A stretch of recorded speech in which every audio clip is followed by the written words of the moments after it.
Hello friends, welcome to एमगेट। मैं प्रदीप स्वागत करता हूं आपका एमगेट पर। हम कंट्रोल सिस्टम सब्जेक्ट पढ़ रहे हैं। कंट्रोल सिस्टम के अंदर हम सेकेंड ऑर्डर सिस्टम के बारे में पढ़ रहे हैं, तो उस पर बेस्ड कुछ न्यूमेरिकल्स है जो मैं आपको करवाने जा रहा हूं।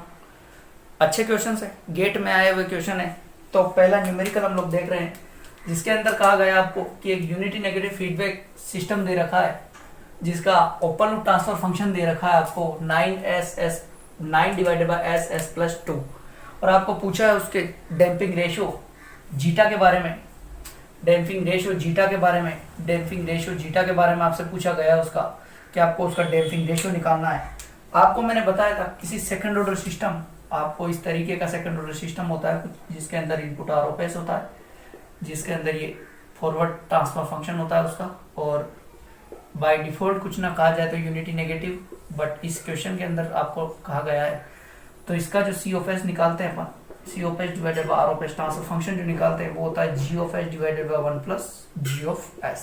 ये चीज आपसे डिस्कस की हुई है मेरी। आपको इस सिस्टम के लिए जी ऑफ एस डिफाइन किया हुआ है, डी ऑफ एस डिफाइन किया हुआ है 9 डिवाइडेड बाय एस प्लस 2। ये जी ऑफ एस दिया हुआ है इस सिस्टम के लिए।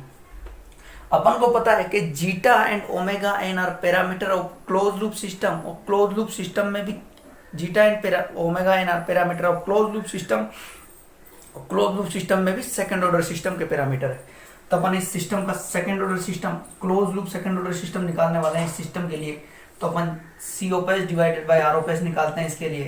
तो बात करें 9 divided by s plus 2 divided by 1 plus 9 divided by s plus 2। अब यहाँ पर जो आया है अपने पास 9 और S plus 2 plus 9, it means 9 divided by S square plus 2s plus 9, S square plus 2s plus 9।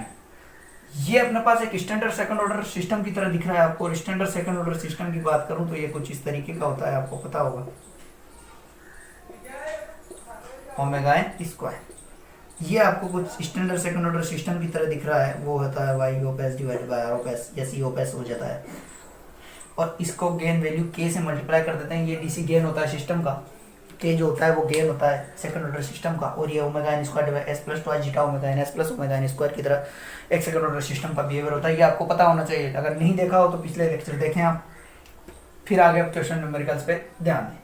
तो इसका कंपेयर, इस इक्वेशन का कंपेयर मैं इस इक्वेशन से करने वाला हूँ कि यहाँ पर मैं इस इक्वेशन का कंपेयर इस इक्वेशन से करता हूँ। तो s square plus 2 zeta omega n s plus omega n square को मैं यदि कंपेयर करूँ s square plus 2 s plus 9 से, s square plus 2 s plus 9 से, तो मैं देख रहा हूँ omega n square is equal to 9 आ रहा है। तो omega n square is equal to 9 है मेरे पास, तो ओमेगा एन जो होगा वो 3 होगा। ये आपको पता होना चाहिए, ये बेसिक है। और 2 जीटा ओमेगा एन की वैल्यू जो होने वाली है वो मेरे पास 2 के इक्वल होने वाली है। 2 से 2 कैंसिल आउट हो रहा है। जीटा जो वैल्यू आने वाला है मेरे पास वो omega n 1 divided by omega n आने वाला है। और ओमेगा एन की वैल्यू यदि 3 है तो जीटा की वैल्यू 1/3 आना। अब आप लोगों को एक चीज और बताया मैंने, जीटा की वैल्यू 1/3 आ रही है अपने पास। एक चीज, जीटा की वैल्यू 1/3 है, ओमेगा एन की वैल्यू 3 है। आप लोग कह सकते हो जीटा की वैल्यू 0 और 1 के बीच में है। Under dam system, under dam system, ये चीज आप कह सकते हो। इसके लिए ओमेगा डी डिफाइन होगा। अंडर डैम एंड अनडैम सिस्टम के लिए ओमेगा डी डिफाइन होता है, और आपके पास अंडर डैम्ड और अनडैम्ड सिस्टम के लिए ओमेगा डी डिफाइन होता है। और आपके पास बात करें ओवरडैम्ड और क्रिटिकली डैम्ड सिस्टम की, तो उनके लिए ओमेगा डी डिफाइन नहीं होता है, क्योंकि zeta is equal to greater than 1 होने पर जीटा स्क्वायर -1 नेगेटिव आएगा और नेगेटिव फ्रीक्वेंसी एग्जिस्ट नहीं कर पाती। और बात करें क्रिटिकली डैम्ड सिस्टम के लिए, तो क्रिटिकली डैम्ड सिस्टम के लिए जीटा 1 होता है। जीटा 1 का मतलब हो गया कि ओमेगा डी 0 हो गई, मतलब डैम्पिंग है ही नहीं, ऑसिलेशन है ही नहीं। लेकिन अनडैम्ड सिस्टम के लिए बात करें तो अनडैम्ड सिस्टम के लिए जीटा इज इक्वल टू 0 होता है। मिस जो अनडैम्ड नेचुरल फ्रीक्वेंसी होती है वही उसकी डैम्ड फ्रीक्वेंसी भी होती है। ये चीज आप ध्यान रखें। तो अपने पास ओमेगा डी होता है omega n √1 minus zeta square. तो ओमेगा डी की वैल्यू आपके पास फाइंड हो जाएगी 3 √1 माइनस 1/3 का होल स्क्वायर। और ओमेगा डी की वैल्यू आप यहाँ से कैलकुलेट कर सकते हैं। ये आपके पास आया है, जीटा की वैल्यू बताई मैंने, ओमेगा एन की वैल्यू बताई और ओमेगा डी की वैल्यू बताई। आप इसमें अंडर डैम सिस्टम है, सिस्टम के टाइप्स के बारे में बताया। अब देखने वाले हैं हम सेकंड क्वेश्चन जो आपसे पूछा गया है गेट में, वो क्या है। तो सेकंड क्वेश्चन की बात करने वाला है हम लोग। सेकंड क्वेश्चन क्या पूछा गया है, तो सेकंड क्वेश्चन में आपसे पूछा गया है कि एक नेगेटिव यूनिटी फीडबैक सिस्टम दे रखा है जिसका ओपन लूप ट्रांसफर फंक्शन आपको दे रखा है 100 divided by s plus P. ये पी है, 100 divided by s plus P है। तो आपको किसी सिस्टम का ओएलटीएफ दे रखा है। सबसे पहले क्वेश्चन कैसे बनाना है वो देखते हैं। ओएलटीएफ को मैं जी ऑफ एस कहता हूँ। ये दे रखा है 100 divided by s plus p. एक टाइम दे रखा है, the time at which it's step response reach peak value π/8 पर। तो आपको इसका पीक टाइम दे रखा है सिस्टम का, आपको पढ़ना आना चाहिए। पीक टाइम दे रखा है π/8 सेकेंड। ओके, और उसमें पूछा आपको जीटा और पी की वैल्यू क्या होगी सिस्टम के लिए। तो जीटा और पी की वैल्यू क्या होगी सिस्टम के लिए, तो आप लोगों को एक चीज बताया था मैंने, अंडर डैम सिस्टम के लिए पीक वैल्यू आपको निकालनी है पीक टाइम दे रखा है इसके लिए π/8, और ये सिस्टम पीक कब रीच करेगा। तो आपको बताया था मैंने कि केवल अंडर डैम सिस्टम के लिए पीक टाइम डिफाइन किया था हमने। तो अंडर डैम सिस्टम के लिए पीक टाइम की बात करें तो वो आपके पास था टीपी इज इक्वल टू अपने पास n pi by omega d, और n pi by omega d. और इसने कहा है कि रीच पीक, इट मीन्स यदि आपको नहीं कहा जाए तो आप मैक्सिमम पीक को लेकर कंसीडर करें। तो ये जो पीक टाइम है ये मैक्सिमम है, ये मैक्सिमम है, और ये अपने पास n बराबर 1 के लिए डिफाइन होता है। आपको पता है अंडर डैम सिस्टम का स्टेप रेस्पॉन्स कुछ इस तरीके का होता है, और यहाँ पर कुछ ना कुछ टीपी होता है, और ये पीक जो होता है वो मैक्सिमम पीक होता है। तो इस मैक्सिमम पीक के लिए टीपी की वैल्यू आपको दे रखी है π/ओमेगा डी। और ओमेगा डी की बात करें आप लोग तो ओमेगा डी कैसे निकालते हैं वो बात करते हैं। तो ओमेगा डी निकलता है क्लोज लूप सिस्टम से। अपने पास ओपन लूप सिस्टम दे रखा है, इसके लिए क्लोज लूप ट्रांसफर फंक्शन हम कैलकुलेट करने वाले हैं, CLTF कैलकुलेट करने वाले हैं। तो वो है आपके पास 100, मैं डायरेक्ट कैलकुलेट करके लिखने वाला हूँ SP प्लस 100। ये आपको पता होगा आई होप। अब क्लोज लूप सिस्टम को मैं स्टैंडर्ड सेकंड ऑर्डर सिस्टम से कंपेयर करने वाला हूँ। तो स्टैंडर्ड सेकंड ऑर्डर सिस्टम से कंपेयर कर लेते हैं हम लोग। ये कंपैरिजन हो गया, और आपको इससे कंपेयर करके अभी लास्ट क्वेश्चन जो करवाया है उस तरीके से करना है कि ओमेगा एन की वैल्यू आपको निकालनी है। तो ओमेगा एन स्क्वायर की वैल्यू आपको पता है 100 के बराबर हो रही है, तो ओमेगा एन 10 हो जाएगा, और ट्वाइस जीटा ओमेगा एन की वैल्यू आपके पास बराबर हो रही है पी के। तो आप लोगों को पता है ओमेगा एन पता है, तो 2 इंटू ओमेगा एन 200, तो जीटा की वैल्यू पी डिवाइडेड बाई 200 हो जाएगी। Omega n 10 8 mean 20, p divided by 20 हो जाएगी। ये आ गया अपने पास जीटा, ये आ गया ओमेगा एन, ये आ गया जीटा, ये आ गया ओमेगा एन। आपको ओमेगा डी कैलकुलेट करना है। तो ओमेगा डी क्या होता है, omega n under root 1 minus zeta square, और ओमेगा डी की वैल्यू आपके पास आ जाएगी 10 divide by under root 1 minus p square divide by 20, it means 400,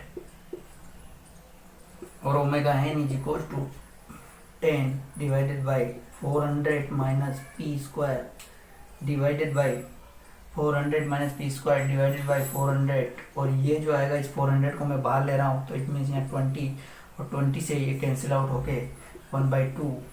तो ओमेगा एन की, ओमेगा डी की जो वैल्यू है यहाँ पे, ओमेगा डी की जो वैल्यू है वो है अपने पास 1/2 under root 400 minus p square. ये आपके पास ओमेगा डी की वैल्यू आ गई। ओमेगा डी की वैल्यू को मैं यहाँ पुट करने वाला हूँ, ओमेगा डी की वैल्यू को मैं यहाँ पुट करने वाला हूँ, वो है 1/2 under root 400 minus p square, और ये इक्वल है π/8 के। पीक टाइम दे रखा है π/8 के। तो यहाँ बात करें तो पाई से पाई कैंसिल आउट हो रहा है, ये पाई से पाई कैंसिल आउट हो रहा है, और 8 के बराबर आ रहा है 1/2 under root 400 minus p square, और ये 2 इधर गया तो इधर हो गया 16, ये 16। चलो मैं लिख लेता हूँ एक बार, 1/8 is equal to 1/2 under root 1/8 is equal to 1/2 under root 400 minus p square. और अब के पास बात करें तो ये 1/2 को, ये 8 इज इक्वल टू आ रहा है, और 1/2 इधर गया तो ये हो गया 16 is equal to under root 400 minus p square, और 400 माइनस पी स्क्वायर यदि आप इसका यदि आप ये लो स्क्वायर करो दोनों तरफ, तो यदि मैं स्क्वायर करूँ इस चीज़ का तो 16 square is equal to 400 minus p square, और 16 स्क्वायर 256 होता है is equal to 400 minus p square, और 400 माइनस इसको करूँ तो p square is equal to 400 minus 256, और यहाँ से पी स्क्वायर की वैल्यू कैलकुलेट करूँगा तो ये आएगी 4 और डिवाइड बाय 4 और 1, इट मीन्स 144, और पी पी की यदि मैं वैल्यू बात करूँ तो ये 12 आने वाली है मेरे पास, क्योंकि इस 144 का जो स्क्वायर रूट होता है वो 12 होता है, और पी की वैल्यू 12 आई है, और पी की वैल्यू प्लस माइनस 12 आएगी। आपको एक चीज़ बता दूँ, पी की वैल्यू प्लस माइनस 12 आ रही है, बट मैं कौन सी वैल्यू कंसिडर करने वाला हूँ वो आपको बताने वाला हूँ यहाँ पे मैं। तो मैं पी की वैल्यू को यदि बात करूँ तो जीटा की वैल्यू पी में पुट करूँ तो यहाँ ये 12 डिवाइड बाई 20 और zeta is equal to minus 12 divide by 20। Zeta negative हो नहीं सकता, जीटा नेगेटिव हुआ तो सिस्टम अनस्टेबल हो जाएगा, ये बात ध्यान रखना है। और जीटा पॉजिटिव होगा, इट मीन्स मैं पी की जो वैल्यू लेने वाला हूँ 12 लेने वाला हूँ, जीटा की जो वैल्यू लेने वाला हूँ वो मैं 4 से इसको 3/5 लेने वाला हूँ। तो ये पी की वैल्यू आ गई अपने पास, जीटा की वैल्यू आ गई 3/5 और पी इज इक्वल टू 12। अब हम लोग नेक्स्ट क्वेश्चन करने वाले हैं, क्वेश्चन नंबर 3, और वो भी सेकंड ऑर्डर पे बेस्ड है।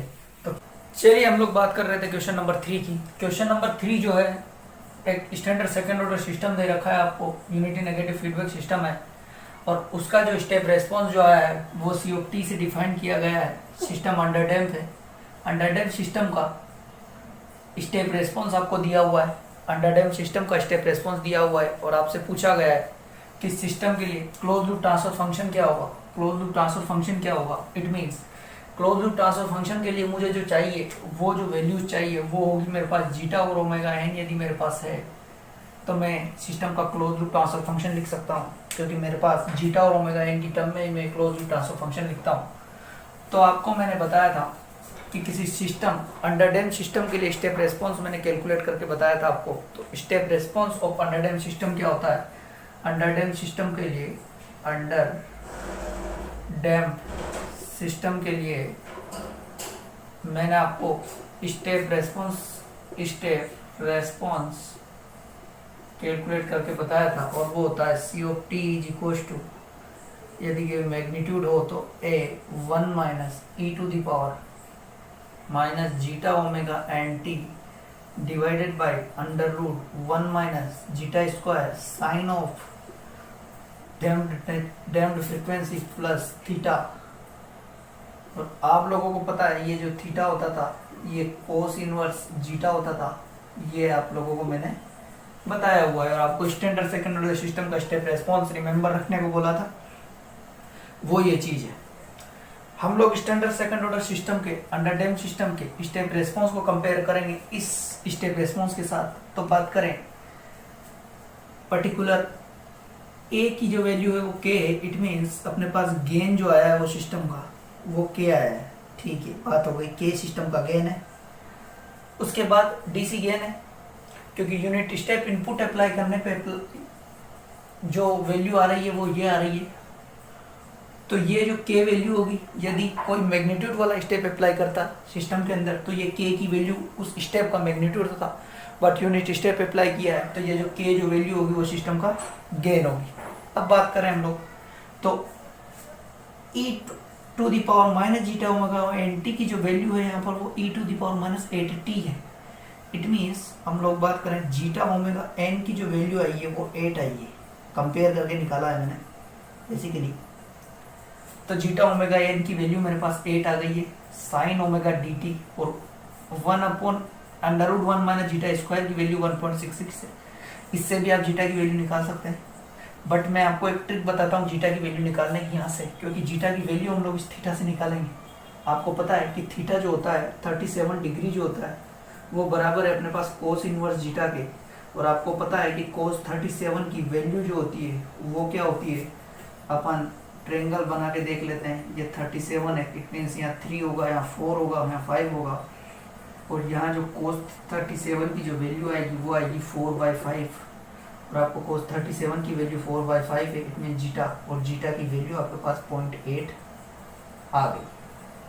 आपके पास जीटा की वैल्यू 0.8 है, तो 0.8 omega n is equal to 8, it means omega n की वैल्यू आपके पास 10 आ गई। इतना आप लोगों को पता लग गया।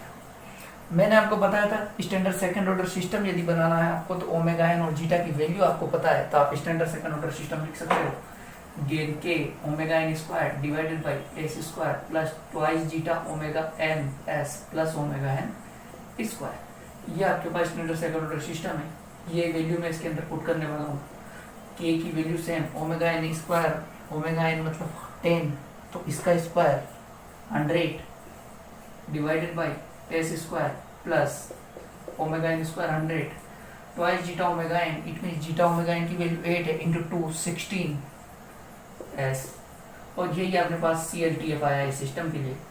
इस सिस्टम के लिए सी एल टी एफ की वैल्यू आपने कैलकुलेट कर ली। आप इस ओमेगा डी की वैल्यू को भी निकाल सकते हो। Omega d is equal to omega n under root 1 minus zeta square होगा, और उसकी वैल्यू जो आएगी आपके पास ओमेगा डी की कैलकुलेट यदि करें अपन तो omega d is equal to omega n की वैल्यू अपने पास 10 under root 1 minus zeta square, it mean zeta 0.8, इसका स्क्वायर 0.64, 1 माइनस 0.64 इट मीन्स 0.36, और 0.36 यदि अंडर रूट से बाहर आया तो 0.6 आएगा इंटू 0.6, और ओमेगा डी की जो वैल्यू आई है वो आपके पास 6 आ जाएगी, और इसकी रीडिंग आएगी रेडियन पर सेकेंड, और इसके लिए ओमेगा एन की भी रेडियन पर सेकेंड। तो ये बात हुई अपने पास step response of second order system. यदि आपको स्टैंडर्ड दे रखा हो और उससे आपको इसका close loop transfer function calculate करना हो तो आप किस तरीके से कैलकुलेट कर सकते हैं। अब नेक्स्ट क्वेश्चन नंबर हम देखने वाले हैं जो पैरामीटर पे बेस्ड है। सिस्टम के पैरामीटर्स कैसे निकालोगे यदि आपको कोई सिस्टम दे रखा हो तो मेरे पास क्वेश्चन जो है वो है क्वेश्चन नंबर 4 की बात करें। क्वेश्चन नंबर 4 जो होगा आपके पास पैरामीटर पे बेस्ड है, तो वो आपको किसी सिस्टम का transfer function of control system is given है, तो C of S divided by R of s दे रखा है। आपको क्या दे रखा है 25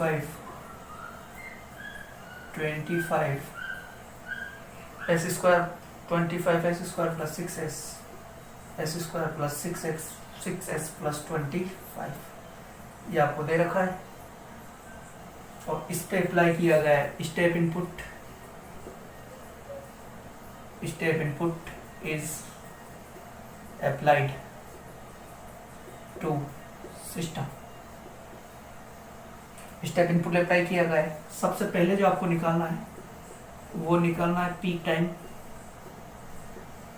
सेकंड निकालना है आपको डिले टाइम, थर्ड निकालना है आपको मैक्सिमम पीक ओवरशूट, फोर्थ निकालना है आपको second maximum peak overshoot, second peak overshoot sorry second peak overshoot. आपको यहाँ पर फिफ्थ निकालना है इसका राइज टाइम, और आप लोग 6 में जीटा ओमेगा एन और ओमेगा डी तो आप निकालोगे। ठीक है, अब बात करने वाला है इस क्वेश्चन की। ये आपको किसी सिस्टम का ट्रांसफर फंक्शन दे रखा है, ट्रांसफर फंक्शन दे रखा है आपको CLTF का, और आपको ये सारे पैरामीटर्स कैलकुलेट करना है सिस्टम के स्टेप इनपुट के लिए। बात करें CLTF की, स्टेप इनपुट अप्लाइड किया गया है। स्टैंडर्ड सेकंड ऑर्डर सिस्टम से हम कंपेयर करने वाले हैं इस सिस्टम पर, जिसमें हमें ओमेगा एन जीटा और ओमेगा डी मिलेगा। फिर पीक टाइम के लिए हमें पता है omega d n pi divided by omega d होता है। डिले टाइम का 1 + 0.7 zeta divided by omega n होता है। एनपीओ के लिए e⁻⁻ pi under root 1 minus zeta square होता है। सेकेंड पीक ओवरशूट के लिए मैंने आपको बताया e⁻n pi divided by under root 1 minus zeta square होगा। ये सारी चीज़ें फॉर्मूले मैंने आपको लिखाए हुए हैं। तो आप लोगों को कैलकुलेट करना है। सबसे पहले इसको स्टैंडर्ड सेकंड ऑर्डर सिस्टम से कंपेयर करेंगे अपन लोग। तो स्टैंडर्ड सेकंड ऑर्डर सिस्टम कुछ इस तरीके का होता है। ये स्टैंडर्ड सेकंड ऑर्डर सिस्टम है। यहाँ से हम लोगों को देखा है कि ओमेगा एन स्क्वायर एस के कोफिशिएंट को सबसे पहले मिलाते हैं। इसमें एस के कोफिशिएंट 1 होना चाहिए। स्टैंडर्ड सेकंड ऑर्डर इक्वेशन के अंदर एस का कोफिशिएंट 1 है, तो एस का कोफिशिएंट 1 होना चाहिए। उसके बाद ओमेगा एन स्क्वायर की वैल्यू जो आपके पास आ रही है वो 25 आ रही है। इट मीन्स ओमेगा एन की जो वैल्यू है वो 5 है। और ट्वाइस जीटा ओमेगा एन की बात करें तो वो 6 है। इट मीन्स अपने पास 2 × 5। चलिए, तो 2 × 5 = 10, जीटा = 6 होगा, और जीटा की वैल्यू जो आएगी वो आएगी अपने पास 0.6। जीटा की value 0.6, it means under damp. ये चीज आपको पता है। Under damp system step input peak time निकाल सकते हैं, डिले निकाल सकते हैं, पीक ओवरशूट निकाल सकते हैं, राइज टाइम निकाल सकते हैं, सब कुछ निकाल सकते हैं। इसके लिए मैं ओमेगा डी कैलकुलेट करने वाला हूँ, और आपको पता है ओमेगा डी जो होता है वो होता है omega n under root 1 minus zeta square, और ओमेगा डी की जो वैल्यू आएगी omega n 5 under root 1 minus zeta square = 0.36। 1 minus 0.36 0.64 0.64 का अंडर रूट से बाहर निकाला 0.8 5 इंटू 0.8 इज इक्वल टू 4। तो इसकी जो वैल्यू आएगी वो रेडियन पर सेकंड आएगी। मैं इसको नोट कर लेता हूँ। जीटा की वैल्यू जो आएगी मेरे पास वो आएगी 0.6, ओमेगा एन की जो आएगी वो आएगी अपने पास 5 रेडियन पर सेकंड, ओमेगा डी की जो आएगी वो आएगी 4 रेडियन पर सेकंड। ये अपने पास वैल्यूज आएगी। अब मैं निकालने वाला हूँ इस सिस्टम के लिए, सिस्टम अंडर डैम्प है। पीक टाइम का मैंने डिफाइन किया हुआ सिस्टम को, पीक टाइम कैसे निकालते हैं आपको। टीपी इज इक्वल टू, पहला जो सोल्व करने वाला हूँ, टीपी इज इक्वल टू अपने पास होता है n pi by omega d, और आपको निकालना है TP1 पीक टाइम निकालना है। पीक पर कब जाएगा तो फर्स्ट पीक का टाइम निकालना है। पाई divided by omega D, it means pi divided by omega d की वैल्यू अपने पास 4 है, तो 5/4 सेकेंड जो आया है इसका पीक टाइम आया है। सेकेंड की बात करूँ मैं तो डिले टाइम निकालना है। डिले टाइम का TD होता है और इसका क्या होता है 1 + 0.7 zeta divided by omega n होता है। तो 1 + 0.7 into zeta, it means zeta 0.6 divided by omega n की वैल्यू क्या है इसके लिए 5 है, ओमेगा एन की वैल्यू 5 है, ओमेगा एन 5 हो गया। तो अब बात करते हैं 1.42 आएगा डिवाइडेड बाई 5, और ये इसके लिए जो आया वो सेकेंड डिले टाइम आया है। आप इसको सोल्व करके लिख सकते हैं। थर्ड बात करता हूँ मैं परसेंटेज पीक ओवरशूट की। Percentage peak overshoot percentage MPO और e⁻⁻ zeta divided by √1 - zeta square into 100% होता है।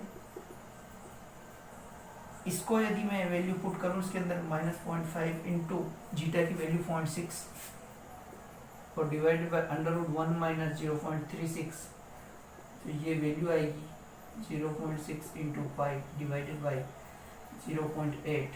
और इसको सोल्व करने के बाद जो वैल्यू आएगी परसेंटेज पीक ओवरशूट की वो आएगी अपने पास, परसेंटेज पीक ओवरशूट की जो वैल्यू आएगी आपके पास वो आएगी 0.094, और यदि मैं परसेंटेज की बात करूँ तो इंटू 100%, तो इसकी जो वैल्यू आएगी 9.4% पीक ओवरशूट आएंगे इसके लिए 9.4% पीक ओवरशूट की वैल्यू आएगी।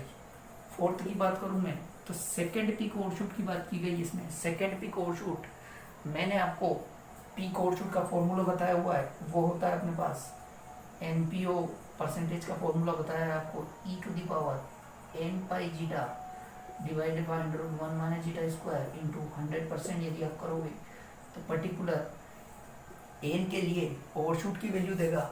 सेकेंड पीक ओवरशूट पूछा है, इट मीन्स n बराबर 2 पुट करेंगे। सेकेंड पीक ओवरशूट पूछा है तो n बराबर 2 पुट कर देंगे आप लोग, तो n बराबर 2 पुट करते हैं इसके अंदर। फोर्थ वाला मैं सोल्व करने वाला हूँ यहाँ पर, तो n बराबर 2 पुट करेंगे e⁻n pi zeta divided by √1 - zeta square into 100%, और एमपीओ परसेंटेज सेकेंड लिख रहा हूँ मैं, तो इसके लिए बात करना है तो n बराबर यहाँ पर 2 पुट करने वाला हूँ, तो e⁻² पाई। और जीटा की बात करें तो जीटा जो हो जाएगा वो अपने पास 0.6 है, 0.6 डिवाइडेड बाई 1 - जीटा स्क्वायर को मैंने 0.8 निकाला हुआ है इंटू 100। और इसको यदि मैं कैलकुलेट करके लिखूँ तो मेरे पास लिखा हुआ है इसका 0.009 इंटू 100%, तो ये आएगा आपके पास 0.9% पीक ओवरशूट आएंगे। Second peak overshoot PO2 percentage की बात की जाए तो ये आएंगे। अब फिफ्थ वाला कैलकुलेट करने वाला हूँ मैं राइज टाइम। फिफ्थ वाला कैलकुलेट करता हूँ मैं राइज टाइम, और राइज टाइम का फॉर्मूला आपको मैंने बताया हुआ है कि अंडर डैम सिस्टम के लिए राइज टाइम क्या होता है। 0 to 100% जाने के बीच का जो टाइम होता है वो राइज टाइम होता है equals to pi - 5 divided by omega d, और पाई - 5 ओमेगा डी, और 5 की वैल्यू जो होती है वो कोस इनवर्स जीटा होती है। आपको पता है TR इक्वल्स टू पाई - 5, और ये रेडियन में होता है, जिसका ध्यान रखें ये रेडियन में होता है। और pi - 5 divided by omega D, तो पाई - 5 डिवाइडेड बाई पाई माइनस, और अपने पास पाई की वैल्यू में कोस इनवर्स जीटा मतलब कोस इनवर्स 0.6 की वैल्यू यदि रेडियन में कैलकुलेट करूं तो मेरे पास नोट डाउन की हुई 0.92 आएगा आपके पास, 0.92 आएगा। और ओमेगा डी की वैल्यू 4 है, तो TR की वैल्यू आप यहाँ से कैलकुलेट करके लिख सकते हो 0.55 सेकेंड आएगा। 0.55 सेकेंड आएगा। सिस्टम 0.55 सेकेंड में उसका 100% तक चला जाएगा। तो ये हुई अपने पास पीक टाइम की बात, डिले टाइम की बात, पीक ओवरशूट की बात, सेकंड पीक ओवरशूट की बात। ये चीज़ रिमेंबर रखें, ये थोड़ी इंपॉर्टेंट चीज़ है। सेकंड पीक ओवरशूट पूछा है आपको, तो सेकंड पीक ओवरशूट परसेंटेज निकाला है हमने, 0.9 उसकी वैल्यू आएगी और 0.9% 0.009 उसकी वैल्यू होगी और 0.9% उसकी परसेंटेज होगी। तो ये है अपने पास सेकंड ऑर्डर सिस्टम पे बेस्ड न्यूमेरिकल्स। Thank you.